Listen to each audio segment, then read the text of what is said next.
How did your petty sibling rivalry expose your family's darkest secret? Growing up, my brother Cian and I were like Tom and Jerry. We had beef on sight. If I saw him walking into the kitchen, I'd run at him with a knife. If he saw me brushing my teeth, he'd grab Dad's golf club and hit my head. We fought over everything. The TV remote, the first slice of pizza. We even fought over who hated each other more. Full-on fistfights that ended with Mom screaming and regular ambulance rides. We couldn't stand each other until we hit our late teens and decided to do MMA together. We had no idea it would one day destroy our family. The first time we sparred, he knocked me out. I threw him a pair of gloves that night and told him to put them on. We both went to school with black eyes the next day. Soon we were pushing each other to get better, going to the MMA gym together, and somewhere along the way became best friends. Wherever he went, I went. If you messed with me, you messed with him. 12 years later, we had our black belts. We were training at the gym one day when we heard buzzing coming from Cian's bag. He walked over, checked his phone, and saw 2 missed calls from Mom. His eyes burst open. Mom's golden rule was she never called twice, unless someone died or was about to. He called back immediately. His expression changed from confused to terrified in seconds. We need to go. Now. He grabbed his stuff and ran for the door. I followed without asking. We rushed to the hospital. The whole drive, Cian wouldn't tell me what Mom said. Just kept saying, hurry up. When we got to her room, I wasn't ready for what I saw. Mom was in the hospital bed with a broken nose and her face purple and swollen. She looked like she'd been in a car crash. What happened? Cian asked, his voice shaking. Mom started crying. Someone broke into the house. 2 men. They beat me up. Cian's face turned to rage in seconds while I took Mom's hand. The men didn't take anything, Mom continued. Not my purse, not the TV, nothing. It's like they broke in to hurt me. My mind started racing. Who would do that? And why? Mom read our minds at that moment. Maybe you can see who it was from the security video. She pointed to the phone in her jacket pocket. You see, Mom had CCTV cameras installed in her house because she was terrified of break-ins. Cian and I grabbed her phone and watched the security video together. 2 men with masks picked her lock, walked in and went straight for her. Didn't even look at valuables. They tackled her and hit her repeatedly. It was gruesome to watch and we almost cried. Their entire bodies were covered in black clothing. But when one of them reached up, his neck was visible for just a second. There was a tattoo there, a really distinct one. I stared at it closer. Wait, I know that tattoo. What? Cian looked at me. That's Dad's friend, Jason. He has that exact tattoo on his neck. Cian's eyes bugged out like they do before his matches. You see, 5 years ago, Dad's coworker accused our mom of cheating because she wanted Dad for herself. She showed him screenshots proving Mom was unfaithful. He believed it without talking to her. I remember he was so angry when he left. So hateful. Do you think Dad did this? I asked quietly. Do you think he had Jason attack Mom? Should we tell the cops? We sat in silence for a long time. Then Cian said something that changed everything. We're not going to the cops. What? Cian snarled. They'll get a trial and 6 months probation. Maybe. That's not real justice. We'll handle this ourselves. I looked at Mom's swollen face and nodded. What do? We find out who did it. Then we make it right. For the next 13 months, we became investigators. We asked around about Jason. We followed him, watched where he went, who he talked to. The whole time, we trained harder than we ever had. Every punch we threw was for Mom. Every hour spent tracking brought us closer to the truth. The more we dug, the more everything pointed to Jason. He was Dad's best friend. His coworkers saw a black outfit in his bag the day Mom was attacked. He suddenly had a new car and his mortgage paid off. Dad used to have this thing where he paid people for favors in the past. When we decided it was him, we knew what to do. We picked a Friday night when Jason left his usual strip club. We waited in the parking lot. When he walked out, we stepped in front. I didn't say anything, just stared with my baseball bat in hand. Cian cracked his knuckles. Jason looked at us, at our hands, then back at our faces. Get in the car. Jason got in. We drove to Dad's house. We'd been watching him too. We knew he was home alone. When we knocked, Dad opened the door and his reaction was priceless. We pushed past him into the house. Jason tried to back away, but we blocked him. Tell us what you did to Mom, I said. I don't know what you're talking about, Jason stammered. Cian punched Jason with the strength of 13 years of training and rage. He fell to the floor. We have video. We saw your tattoo. Dad stepped between us. Stop. Please stop. Did you tell him to do it? I asked Dad. Did you have Jason beat up Mom? No! Dad looked panicked. I didn't do anything. Cian got in Dad's face. Then who was the other person with you? Who else attacked our mom? Dad's face crumbled as he cowered. It wasn't me. I swear it wasn't me. Then who? Cian was yelling now. Dad sank into the wall. His voice came out broken. It was my son. My other son. From before I met your mother. You don't know about him. He's 32. The room went silent. Dad had another son. A son who beat our mom half to death. Cian and I looked at each other and gave that subtle nod that meant it was time to handle business. I grab Dad by the collar and yank him forward until our faces are inches apart. His breath smells like fear and cheap whiskey. Cian moves fast, positioning himself between us and the front door so Jason can't make a run for it. Dad's hands shake as words tumble out of his mouth, saying his other son's name is Casper, that he's been supporting him for years without telling anyone. He claims Casper needed money and Dad told him about valuables in Mom's house. The lie is so bad it makes my blood feel like it's boiling. I shove Dad backward hard and he stumbles against the wall. Nothing was taken from Mom's house, not her purse or TV or jewelry, because this wasn't about robbery. This was about hurting her. Cian walks over to where I dropped my baseball bat and picks it up slowly, letting Dad see every movement. Dad's eyes go wide and he starts talking faster, giving us an address across town, begging us not to hurt Casper. He keeps saying Casper is just a kid who made a mistake. I laugh and it comes out bitter and angry because Casper is 32 years old, older than both of us, and he beat our mother until her face looked like raw meat. We head for the door, and I turn back to look at Dad and Jason still on the floor. If either of them calls Casper or the cops before we're done, we'll come back and finish what we started tonight. The drive to Casper's place takes 20 minutes, and neither Cian nor I say a single word. My hands squeeze the steering wheel so tight my knuckles turn white, and I can feel the leather creaking under my grip. Cian's breathing gets heavier and heavier like it always does right before a match. We're about to cross a line we can never come back from, but I keep seeing Mom's broken nose and swollen face in my mind. The address Dad gave us leads to a rundown apartment building with half the security lights broken and graffiti covering the walls. We park across the street and watch the third-floor window Dad said was Casper's. Around midnight, we see movement inside, a shadow passing by the window. Cian suggests we wait until morning when Casper leaves for work, somewhere public where we can grab him without neighbors hearing and calling the police. Every part of me wants to go up there right now and kick down his door, but Cian's right. We spent 13 months being smart about this, tracking Jason and gathering evidence. Rushing in angry now is how we get caught or hurt or worse. We drive to an all-night diner and slide into a corner booth. The waitress brings us coffee, and we sit there writing down everything Dad told us about Casper on napkins. His name, his age, his address, the fact that Dad paid him to do this.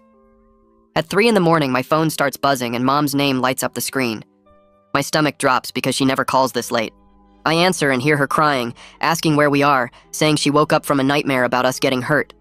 I lie and tell her we're at Cian's apartment watching movies and eating pizza. She doesn't sound like she believes me, but she tells us to be careful and hangs up. We go back to Casper's building at 6 in the morning and park in the same spot. At 6:30, Casper comes out wearing a brown delivery truck uniform with a company logo on the chest. Cian takes photos of his license plate and the truck logo with his phone. We follow him to a big warehouse on the edge of town and watch him clock in through the front entrance. Now we know his schedule and where he works. Over the next week, we track Casper exactly like we tracked Jason. He works 10-hour shifts 5 days a week, stops at the same convenience store every night to buy beer, and goes straight home. His apartment is always dark by 10. He lives alone with no girlfriend or roommate that we can see. Cian finds Casper's social media accounts, and we spend hours going through his photos. There are pictures of him with Dad from years ago at barbecues and baseball games. Family gatherings we were never invited to. Birthday parties where Dad is smiling and hugging Casper like he's proud of him. A whole secret life Dad kept hidden from us and Mom. The photos make me feel sick because Dad chose this son over us. He paid him to hurt Mom and never once mentioned having another kid in all the years we were growing up. Cian finds posts from Casper complaining about money problems and child support payments he can't afford. This gives us more pieces of why Dad picked him. Dad probably promised Casper enough cash to solve all his financial troubles in exchange for scaring Mom. I scroll through more of Casper's social media and find photos from 3 years ago showing him at a kid's birthday party with a little girl. The caption says, "Best day with my princess," and there are dozens of comments about how he's such a good dad. I show Cian and he zooms in on Casper's face in the photo.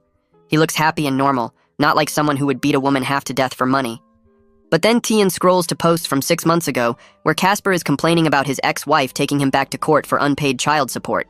He writes about how he might lose custody if he can't catch up on payments. One post says he owes over $20,000 and his wages are getting garnished. Another post from 2 months ago says he's desperate and needs a miracle. Dad must have seen these posts and knew exactly how to manipulate Casper into doing what he wanted. I feel sick thinking about how Dad used Casper's love for his daughter as leverage to get him to hurt Mom. Cian and I sit in his car outside Casper's apartment building and talk through our options for 3 straight days. I keep saying we should just go to the cops with everything we know, show them the security footage, tell them about Jason's new car and paid-off mortgage, explain how Dad has a history of paying people for favors. But Cian shakes his head every time and reminds me that Dad will hire an expensive lawyer who will tear apart our investigation. Jason will claim the money came from somewhere else and that his tattoo is common. Casper will say he was at work when Mom got attacked and his employer might back him up. Dad will cry in court about how his sons are trying to frame him because they're angry about the divorce that never happened. The prosecutor will look at our surveillance photos and recordings and say we conducted an illegal investigation that violated privacy laws. Everything we worked for over 13 months will get thrown out, and those 3 will walk free. I know Cian is right, but it makes me want to punch something. We need hard evidence that can't be explained away or dismissed. We need Casper to confess on record, or we need to catch Dad paying him. I suggest we record Casper admitting what he did, and Cian's eyes light up like he does when he figures out an opponent's weakness. We drive to an electronics store and buy a small voice recorder that fits in a pocket. Back at Cian's apartment, we practice what we'll say to Casper to get him talking. Cian will show him the security footage, and I'll tell him we know Dad paid him. We'll act like we already have proof and see if Casper panics and starts explaining. The key is to approach him somewhere public so he can't run or fight back, and to stay calm so he doesn't realize we're recording. We spend hours rehearsing different scenarios and responses until we have it down. For the next 2 weeks, we keep following Casper and learning his routine. Every Friday night, he goes to the same bar called Lucky's on the east side of town. It's a dive place with sticky floors and a pool table in the back corner. The lighting is dim, and the music is loud enough that conversations blend together. Nobody there pays attention to anyone else's business. It's perfect for what we need to do.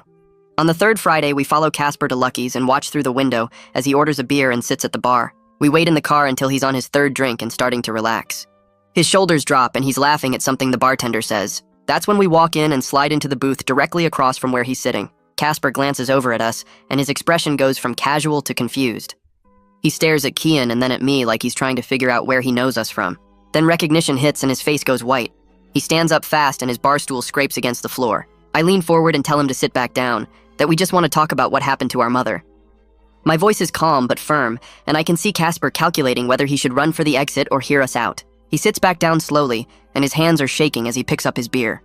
Cian pulls out his phone and opens the security footage from Mom's attack. He holds it up so Casper can see the screen and zooms in on the moment when Casper's mask slips and his face is visible for just a second. Casper's eyes go wide and he stammers that he doesn't know what we're talking about, that he's never seen that video before. But sweat is forming on his forehead and his leg is bouncing under the table. Cian zooms in on Jason's tattoo next and then back to Casper's face.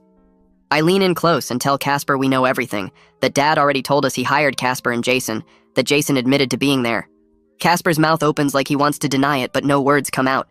His face crumbles and he looks down at his beer like he's going to cry. Then he starts talking fast, words spilling out in a rush. He says Dad told him Mom stole money during their separation, that she was keeping Dad away from his sons, that she deserved to be taught a lesson about respect. The recorder in my pocket is running and catching every single word. Casper says he didn't want to hurt Mom that badly, that the plan was just to scare her, but Jason got carried away with the beating and wouldn't stop. He's making excuses and trying to shift blame, but he's still confessing to being there and participating.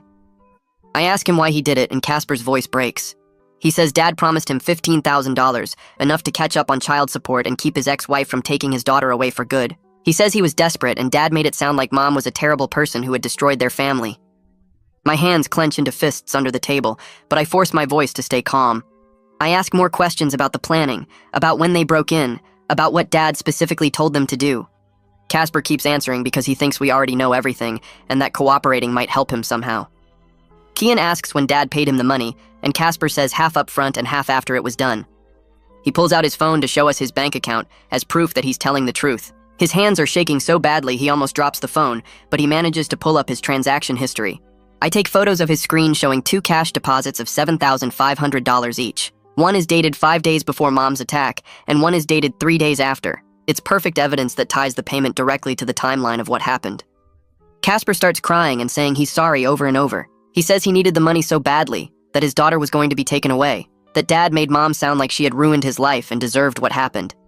He begs us not to go to the cops because he'll lose his job and his kid and everything he's worked for. I feel absolutely zero sympathy for him because Mom could have died from the beating he gave her. Cian leans forward and his voice drops to something cold and final. He tells Casper he has 2 choices: turn himself into the cops within 24 hours and confess everything, or we take the recording and all the evidence straight to the police ourselves. Casper's face goes white, and he starts shaking his head fast, saying he can't go to jail. His daughter needs him. His ex-wife will never let him see her again if he gets arrested. He's begging now, asking if there's anything else he can do, any other way to make this right. I stand up and look down at him, telling him he has until tomorrow night to decide, and if he runs, we'll hunt him down and make sure he never sees his kid again anyway. We walk out of the bar without looking back, leaving Casper sitting there with his hands covering his face. In the parking lot, Cian and I stand by my car arguing in harsh whispers. I think we should go straight to the cops right now with what we have because giving Casper time is stupid. He's obviously going to run. Cian disagrees and says we need to give him the chance to do the right thing, that it'll look better in court if he turns himself in voluntarily. I tell Kian that Casper is a coward who beat up our mom for money. He's not going to suddenly grow a conscience. We go back and forth for 10 minutes until we compromise. We'll watch Casper's apartment tonight to make sure he doesn't disappear, and if he's still there tomorrow, we'll give him until the deadline. We drive to Casper's building and park where we can see his truck and his window. The lights in his apartment stay on until past 2 a.m., and we take turns keeping watch. Around 3 a.m., the lights finally go off and we both try to sleep in the car, one of us always keeping an eye on his truck. The next morning at 6 a.m., Casper's truck is still in the parking lot, and I start to think maybe Kian was right. Maybe Casper will actually turn himself in. We watch him leave for work at 7:30 a.m. in his delivery uniform like it's a normal day. Cian says we should tail him to make sure he actually goes to work and doesn't head for the highway instead. We follow his truck to the distribution center and watch him park and walk inside. I tell Cian we should go home and get some sleep. Come back tonight to see if Casper keeps his word. We head to Cian's place and crash for a few hours, but I can't really sleep because my mind keeps replaying Casper's confession and wondering if we're making a huge mistake. Around noon, Cian's phone rings and wakes us both up. It's a number we don't recognize, but Cian answers it anyway, putting it on speaker. The voice on the other end asks if we're looking for Casper, and my stomach drops. It's one of his co-workers from the distribution center saying Casper called in sick this morning and asked him to tell us if we came by. The co-worker sounds confused about why Casper would want him to pass a message to us, but we thank him and hang up fast. Kian and I look at each other and we both know what this means. Casper ran. We jump in the car and speed back to his apartment building. His truck is gone from the parking spot, and when we go up to his door and knock, nobody answers. I kick the door in frustration, and Cian pulls out his phone to call the distribution center back, pretending to be Casper's friend, asking if anyone knows where he might be. The person on the phone says Casper just called in sick for one day, not like he quit or anything, so he's probably still in town somewhere. We spend the entire day driving around to every place we think Casper might go. First we check his ex-wife's house, but her car is there and Casper's truck isn't, so we don't knock because we don't want to scare her. Then we drive to Dad's house and circle the block 3 times, but there's no sign of Casper's truck. We try Jason's apartment next and sit outside for an hour watching, but Casper never shows up. By 6 p.m., we're running out of ideas, and I'm getting more and more angry that we let him slip away. Kian suggests checking cheap motels near the highway, because that's where someone would hide if they were planning to run, but hadn't left yet. We start at the north end of town and work our way south, checking parking lots at every rundown motel we pass. Finally, at 8 p.m., we spot Casper's truck parked outside a place called the Highway Rest Motel, one of those sketchy spots that rents rooms by the hour. Cian wants to go knock on doors until we find which room he's in, confront him again, and force him to come with us to the police. I'm done playing games, though, and I pull out my phone to call Mom. She answers on the second ring, and I can hear the TV in the background. I tell her we found the guys who hurt her, that we have evidence and a recording of one of them confessing, and that we're going to the police tonight to turn everything over. Mom starts crying immediately, but it's different from before. It's relief and fear mixed together. She begs us to be careful, to let the legal system handle it from here, to please not do anything that will get us in trouble or hurt. She keeps saying she can't lose us too, that she needs us safe more than she needs revenge. I promise her we'll do this the right way, that we're going straight to the police station right now, even though part of me still wants to drag Casper out of that motel room and make him pay personally for what he did. We drive to the police station and walk up to the front desk. I asked to speak with Detective Scott, who handled Mom's case originally, and the officer at the desk looks surprised but calls her. 20 minutes later, Detective Scott comes out to the lobby, and she looks older than I remember. More tired. She recognizes us immediately, and her expression is cautious as she leads us back to an interview room. The room is small, with a metal table and uncomfortable chairs, and there's a camera in the corner with a red light on. Cian and I sit down and start laying out everything we've found over the past 13 months. We show her the photos we took of Jason, the screenshots of Casper's bank deposits, the recording of Casper's confession at the bar. We tell her about Dad's secret son, about Jason's new car and paid-off mortgage, about following them and tracking their movements. We explain how we connected Jason's tattoo from the security footage to Dad's friend, how we found Casper through Dad's confession, how all the pieces fit together into a clear picture of conspiracy. Detective Scott sits with her arms crossed the entire time, and her expression gets harder and harder as we talk. When we finally finish, she's quiet for a long moment, and then she tells us we've conducted an illegal investigation. She says the recording might not be allowed in court because of consent laws, that we've potentially messed up the entire case by confronting suspects and threatening them. She asks if we assaulted anyone, if we made any threats, if we broke any laws during our investigation. My heart is sinking because we thought we were helping Mom get justice, but maybe we just made everything worse. I admit that we confronted Jason and Dad at Dad's house, that we might have scared them, but we didn't actually hurt anyone. Cian adds that we only followed people in public places and took photos that anyone could have taken. Detective Scott sighs and pulls out a notepad, telling us we need to write detailed statements about every single step of our investigation. She wants to know every person we followed, every piece of evidence we gathered, every conversation we had, every place we went. She says she needs to know exactly what we did so she can figure out what parts of the case are still good and what parts we ruined. The process takes 4 hours and my hand is cramping from writing by the end. We fill out page after page describing our surveillance of Jason, our tracking of Casper, our confrontation at Dad's house, our recording at the bar. Every time we think we're done, Detective Scott asks another question that requires 3 more paragraphs. By the time we finish, it's past midnight, and I'm exhausted and terrified that we're about to be arrested for stalking or harassment or something worse. Detective Scott collects all our statements and tells us she needs to talk with the district attorney about how to move forward. She says they'll be in touch and that we should not contact any of the suspects or do any more investigating on our own. We drive home in silence, and I can't tell if we just saved Mom's case or destroyed it completely. 2 days later, Detective Scott calls my phone and asks us to come back to the station. She suggests we bring a lawyer if we have one, and the tone of her voice makes it clear this isn't optional. It's more like a command. Cian and I are terrified because we think we're about to be arrested for everything we did. We don't have a lawyer and can't afford one, so we just show up at the station the next morning trying not to panic. Detective Scott meets us in the lobby again, but this time there's someone with her. A young guy in a suit who looks maybe 30 years old. She introduces him as Ada Kramer from the district attorney's office, and he shakes our hands with a firm grip. We follow them back to a conference room that's bigger than the interview room, with a long table and actual comfortable chairs. Ada Kramer sits down across from us and doesn't waste time with small talk. He tells us straight up that we created a huge mess by investigating on our own, that we could have destroyed the case against the people who hurt our mom. But then his expression shifts slightly, and he says that despite our methods being questionable, the evidence we gathered points to a clear conspiracy to commit assault. He's looked at the bank records, the photos, the security footage with Jason's tattoo, and even though the recording might not be allowed in court, everything else builds a solid case.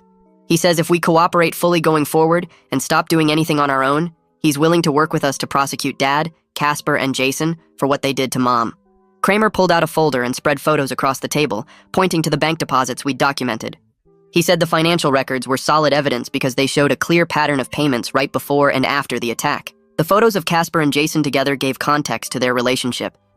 But then he tapped the recording device we'd used at the bar, and his expression got serious. He explained that depending on state law, recording someone without their knowledge might not be allowed in court. The defense could argue it was obtained illegally and get it thrown out completely. My stomach dropped because that recording had Casper admitting everything. Kramer must have seen my face because he quickly added that even without the recording, the case was strong enough to move forward. He planned to bring Jason in for questioning within the next few hours and offer him a deal. If Jason agreed to testify against Dad and Casper, he'd get reduced charges or maybe just probation. Cian asked why we'd let Jason off easy, and Kramer said it was about building the strongest case possible.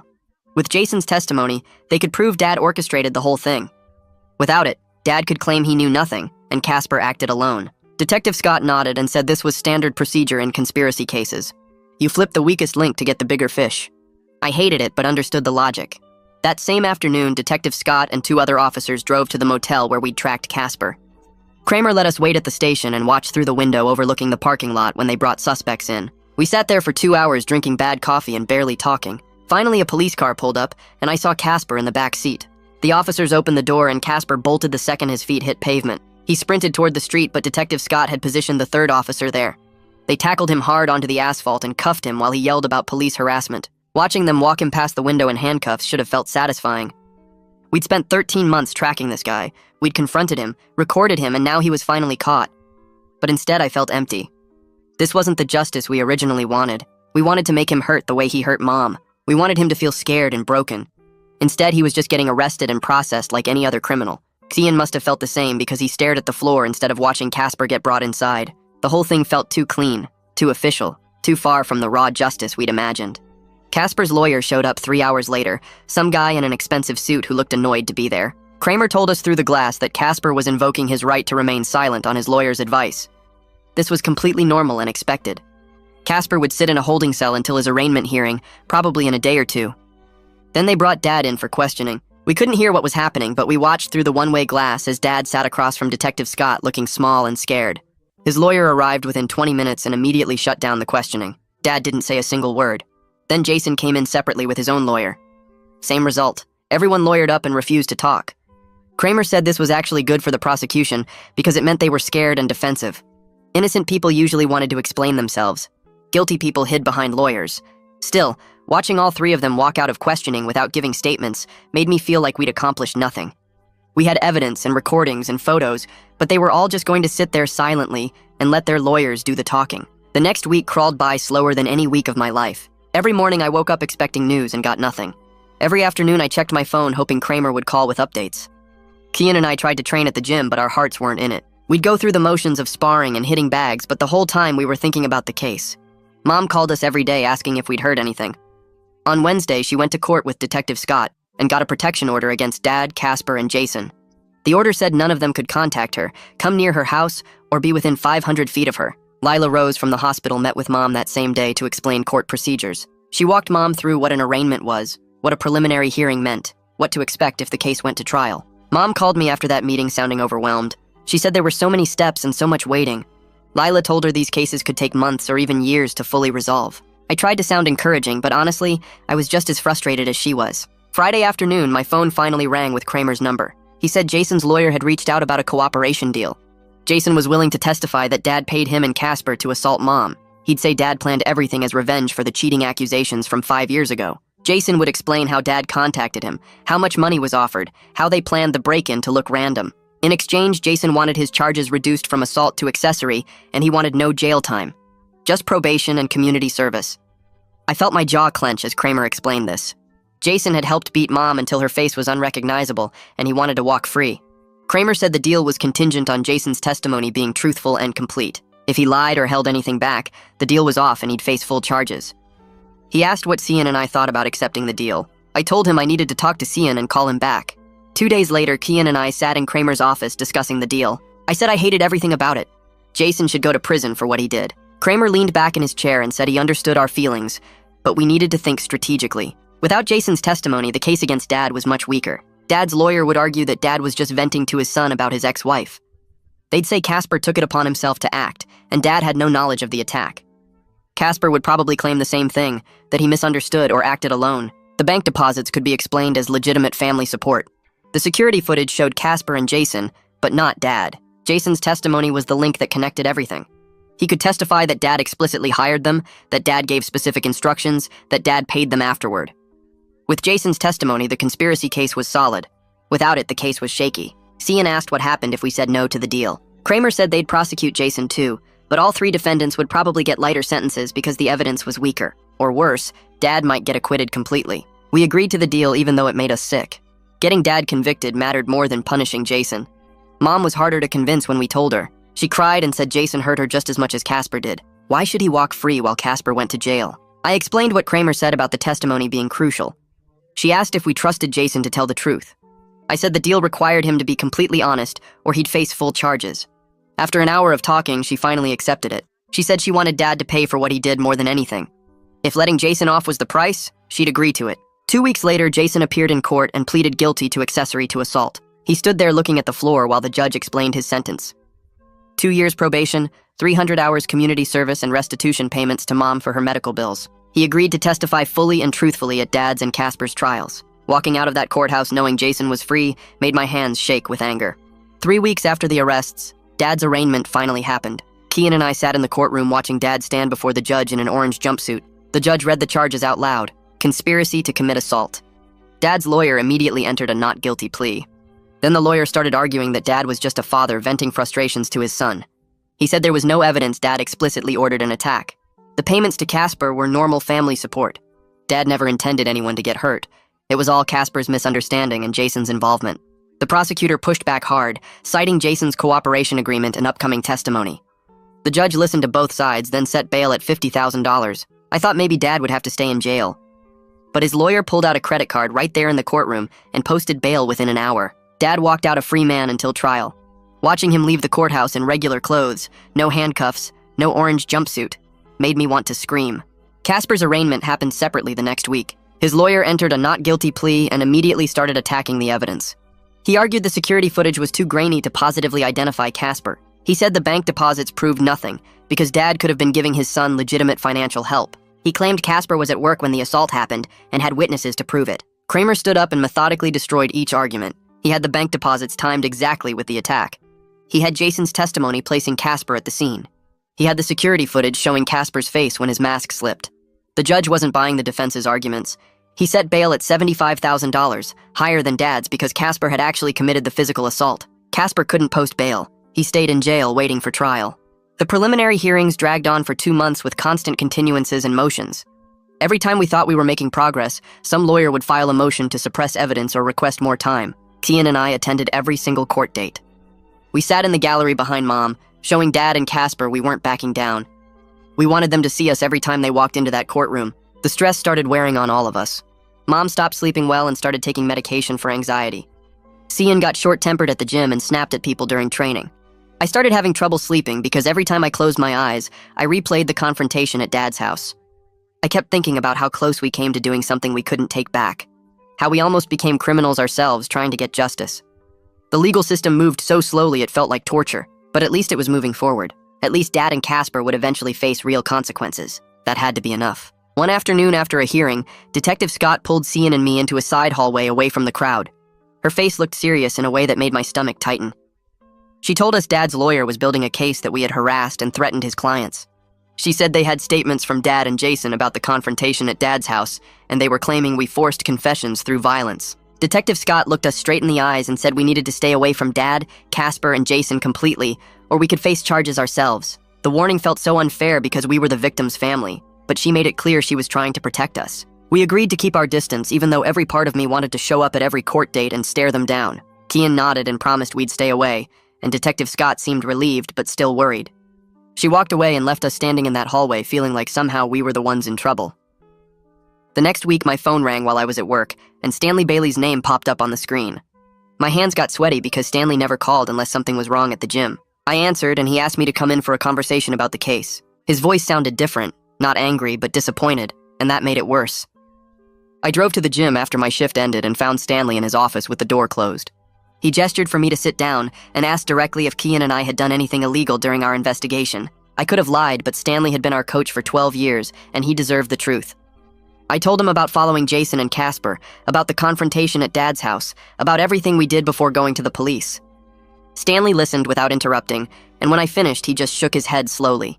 He looked disappointed but not surprised, like he'd suspected we'd crossed lines but hoped we hadn't. Stanley leaned back in his chair and said he'd support us as character witnesses if the court needed that, but the gym had to distance itself publicly from any vigilante activity. He reminded me that MMA training was supposed to teach discipline and control, not encourage people to take justice into their own hands. His words stung because he was right that we'd lost control. He said the gym's reputation depended on students using their skills responsibly, and he couldn't have people thinking he trained vigilantes. I understood what he meant, but it still hurt to hear him say the gym had to distance itself from us. Stanley told me I could keep training there, but I needed to be an example of doing things the right way from now on. I left his office feeling smaller than I had in years, like I'd let down someone who mattered. 4 months crawled by with more court dates and legal paperwork than I could keep track of. Then Kramer called and said Casper's lawyer had approached him about a plea deal. Casper was willing to plead guilty to aggravated assault in exchange for a recommended sentence of 5 years with possibility of parole. Kramer said he wanted to meet with us and Mom to get our input before responding to the offer. We drove to his office downtown and sat in a conference room with harsh fluorescent lights. Kramer laid out the details of the plea deal and explained that if Casper went to trial, he might get more time, but there was also a chance a jury could give him less. He said plea deals gave certainty, but often felt unsatisfying because the sentences seemed too light. Mom sat quietly while Kramer talked, and I could see her hands shaking slightly in her lap. When Kramer finished explaining everything, Mom surprised both Kian and me by saying she wanted to accept the plea. She said she was tired from the court process and didn't want to go through a trial where she had to testify and relive the attack in front of strangers. Her voice cracked when she talked about having to describe the beating in detail while Casper sat there watching. Cian and I were torn because 5 years felt too light for what Casper did to her. I thought about Mom's face in the hospital, purple and swollen, and 5 years seemed like nothing. But Mom kept saying she just wanted it over, that she needed to move on with her life and stop reliving that night. Kian looked at me, and I could see the same struggle in his eyes, wanting justice, but also wanting Mom to have peace. We told Kramer we'd defer to Mom's wishes since she was the victim and had to live with the outcome. Dad's trial got scheduled for 2 months after Casper's plea deal because Dad was refusing everything and insisting on his innocence. Kramer told us Dad's strategy was to claim that Casper and Jason acted independently and that any money he gave Casper was for legitimate family support. Dad's lawyer was going to argue that Dad had no idea what Casper and Jason were planning and was shocked when he found out. Kramer seemed confident the jury would see through the lies because the bank deposits were timed exactly with the attack, and Jason was going to testify that Dad orchestrated everything. The trial date appeared on our calendars like a countdown to something we'd been waiting for since the night we found Mom in the hospital. The week before Dad's trial was supposed to start, Kramer called with news that Dad's lawyer had contacted him with a last-minute plea offer. Dad would plead guilty to conspiracy to commit assault in exchange for 3 years in prison. I felt anger rise up in my chest, because 3 years was even less than Casper was getting, and Dad was the one who planned everything. Kramer said he'd already pushed back and demanded 5 years to match Casper's sentence. He said the negotiation went back and forth for hours, and they finally settled on 4 years. Kramer asked if we wanted him to reject the offer and go to trial anyway, but he warned that trials were unpredictable, and Dad might end up with less time if a jury felt sympathetic. Mom accepted Dad's plea deal with visible relief spreading across her face. She told us she just wanted this over so she could move on with her life and stop thinking about court dates and lawyers. Cian and I sat on her couch struggling with the outcome because 4 years felt so inadequate for planning an attack that could have killed her. I kept thinking about how Dad paid his own son to beat his ex-wife, how he orchestrated everything out of spite and wounded pride. 4 years seemed like nothing compared to the lifetime of trauma Mom would carry. But Mom kept saying she was done, that she couldn't handle more court appearances and more lawyers arguing about her life. We respected her decision, even though it felt wrong in our guts. Jason's sentencing hearing happened first since he cooperated with the prosecution. Cian and I sat in the courtroom with Mom and watched Jason stand before the judge in a suit that looked too big for him. The judge gave him 2 years probation, community service, and ordered him to pay restitution to Mom for her medical bills. Jason walked out of the courthouse a free man, and I watched him get into his car and drive away like nothing had happened. My hands clenched into fists, and I felt that familiar rage building in my chest. Kramer met us outside and reminded us that Jason's testimony was crucial for getting convictions against Dad and Casper. He said sometimes the justice system requires uncomfortable compromises to catch the bigger fish. I understood the logic, but it didn't make watching Jason walk free any easier. Casper's sentencing 2 weeks later was emotional in a way I didn't expect. His daughter was in the courtroom crying, maybe 10 years old, and I could see Casper trying not to look at her. The judge lectured Casper about betraying his own family and using financial problems as an excuse for violence. He said Casper had choices, and he chose to brutally assault an innocent woman for money. The judge gave him 5 years in state prison with parole eligibility after 3 and ordered him to pay restitution jointly with Jason. Casper's daughter sobbed louder when the bailiff led him away in handcuffs. Part of me felt satisfied seeing him taken to prison, but another part felt sick watching his kid lose her father. Mom reached over and squeezed my hand, and I knew she was thinking about how this whole mess had destroyed multiple families, not just ours. 2 weeks later, we sat in the courtroom for Dad's sentencing, and my stomach was twisted in knots. Dad stood before the judge in an orange jumpsuit looking smaller than I remembered, his hands cuffed in front of him. The judge asked if he wanted to make a statement, and Dad nodded. He started talking about how he never meant for Mom to get hurt that badly, that he just wanted to scare her into admitting the truth about the cheating that never happened. He said he was sorry for everything, and that he'd made terrible choices driven by anger and pain. His voice cracked when he talked about losing his sons and his family. The judge's face stayed hard the whole time Dad spoke. When Dad finished, the judge leaned forward and said Dad's actions were calculated and cruel, that he'd planned and paid for a brutal assault on an innocent woman. The judge said Dad showed no real remorse until he got caught, and that his apology meant nothing compared to the trauma he caused. 4 years in state prison with no possibility of early parole. The bailiff led Dad away in handcuffs, and he looked back at us one time with tears on his face. Mom started shaking next to me, and then the tears came. We walked out to the hallway, and she just collapsed against the wall, sobbing. Cian and I held her while she cried and kept saying she never thought it would end like this, that she never wanted Dad to go to prison, that everything was so messed up. We got her to the car and drove her home. The whole ride, she stared out the window, not saying anything. At her house, we ordered Chinese food and put on her favorite romantic comedy. She barely touched the food, but she laughed a few times at the movie. We stayed until midnight making sure she was okay and didn't want to be alone. A week later, my phone rang while I was at Cian's apartment. Detective Scott's name showed on the screen and my heart started racing. She said the DA's office reviewed everything about our investigation and decided not to file charges against us. They considered the case closed with all 3 attackers convicted and didn't want to punish the victim's family for seeking justice on their own. The relief hit me so hard I had to sit down. I called Cian immediately and he actually yelled with happiness. We'd been worried for months that we'd end up in legal trouble for confronting Jason and Dad, for following people and recording Casper without permission. 2 days after that call, an envelope arrived with the DA's office return address. Inside was a letter from Kramer thanking us for our cooperation throughout the prosecution. He wrote that our methods were unorthodox, and he couldn't officially approve of vigilante investigation, but our evidence was crucial to securing all 3 convictions. He included pamphlets about victim services and counseling resources for trauma survivors. He also wrote that he hoped our family could find peace and healing now that justice had been served. The letter felt like closure even though it was just a piece of paper. Cian and I drove to the gym to talk with Stanley about coming back to training. We hadn't been there regularly in 6 months because of court dates and meetings with lawyers. Stanley met us in his office and looked us over like he was checking for injuries. He said we looked terrible, out of shape, and exhausted. I admitted we'd let training slide while dealing with everything. Stanley said he understood, but that if we wanted to come back, we had to attend anger management classes first.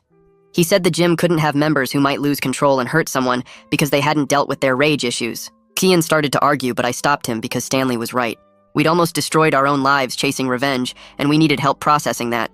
The first anger management class was weird because everyone else there was way older than us. The counselor was a woman in her 50s who asked us to introduce ourselves and explain why we were there. Cian and I took turns telling the story about Mom's attack and our investigation. The other people in the group looked shocked, and a few seemed impressed that we'd tracked down the attackers ourselves. The counselor didn't look impressed at all. She spent the next hour talking about how rage can feel righteous and justified, but it destroys the person feeling it just as much as the target. She said revenge and justice aren't the same thing, even though they can look similar from the outside. Over the next few weeks, she got us talking about how the anger drove every decision we made for 13 months. She made us see how we'd almost thrown away our futures and hurt innocent people in our quest to make Dad and his friends pay. The sessions were uncomfortable, but slowly something started shifting in how I thought about everything that happened. Mom started seeing a therapist who worked with crime victims and trauma survivors. She told us the nightmares were happening less often, but she still woke up scared sometimes. She was having trouble being in her house alone, especially at night. Cian and I spent a weekend installing new deadbolts on every door and adding cameras to cover blind spots the old system missed. We put motion sensor lights all around the outside of the house, so nothing could move near her windows without triggering bright lights. Mom watched us work and said she felt safer already just knowing we were making her house more secure. 3 months after all the sentencings, Mom called and asked us to come over. She had real estate listings spread across her kitchen table. She said she'd been thinking about moving to a different neighborhood because the current house held too many bad memories. Every room reminded her of that night, and she wanted a fresh start somewhere new. Cian and I spent the next 2 weeks driving her around to look at houses. She wanted something smaller, easier to maintain, with good security features already in place. We found a place near our gym that had reinforced doors and a good alarm system. The neighborhood was quiet with lots of families and people walking dogs. Mom's face lit up when we walked through it, and she said it felt right.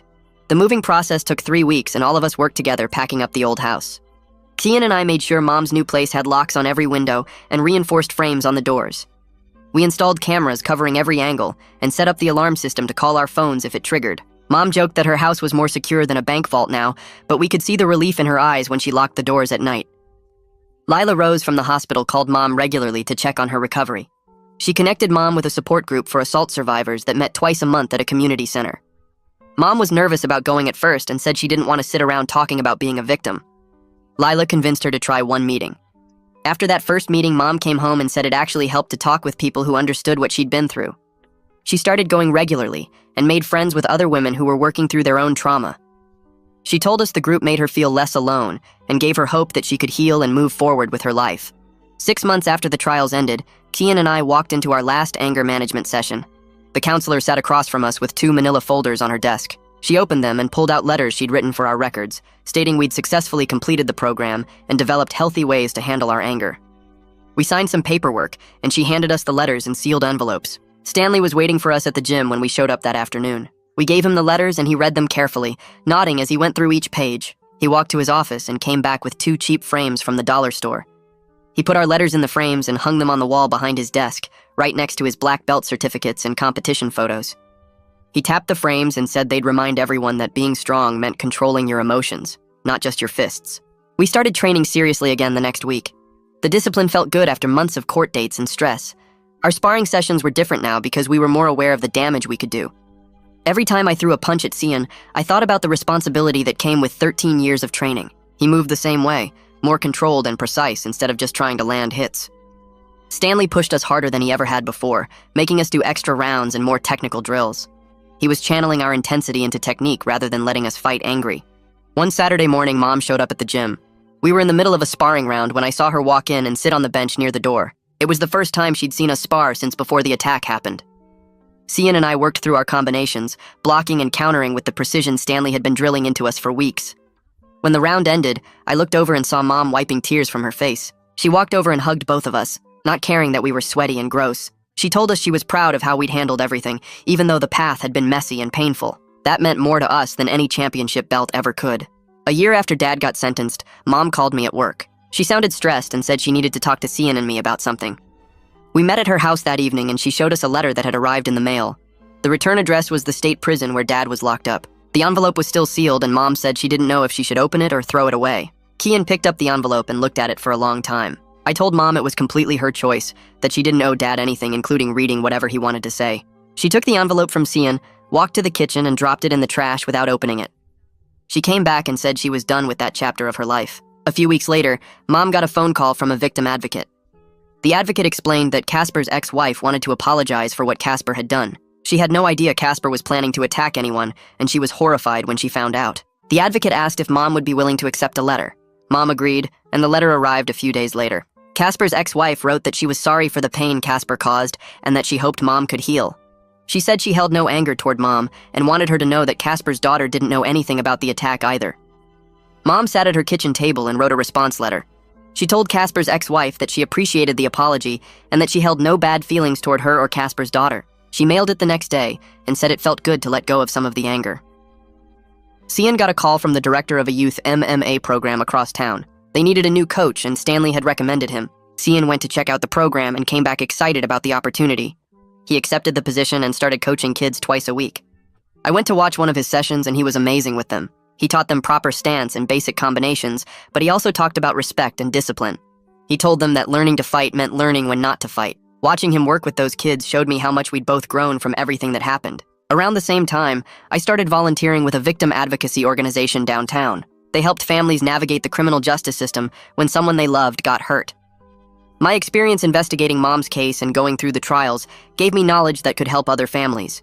I met with people who were confused about court procedures or scared about testifying. I explained what they could expect and connected them with resources. It felt good to turn our painful journey into something useful for others. On the anniversary of Mom's attack, the three of us had dinner at her new house. Mom cooked her famous lasagna, and we sat around her kitchen table talking about how far we'd come in a year. Mom said she was finally sleeping through the night without nightmares. Cian talked about how coaching the kids gave him purpose beyond just training. I shared stories about the families I'd helped through the victim advocacy program. We didn't get perfect justice because Dad would be out in 4 years and Casper in 3, but we got accountability and safety and the chance to heal together as a family. Life wasn't back to normal because normal didn't exist anymore after what happened. We'd built something different though, something better. A family that fought through darkness and made the choice to move forward with honesty and strength.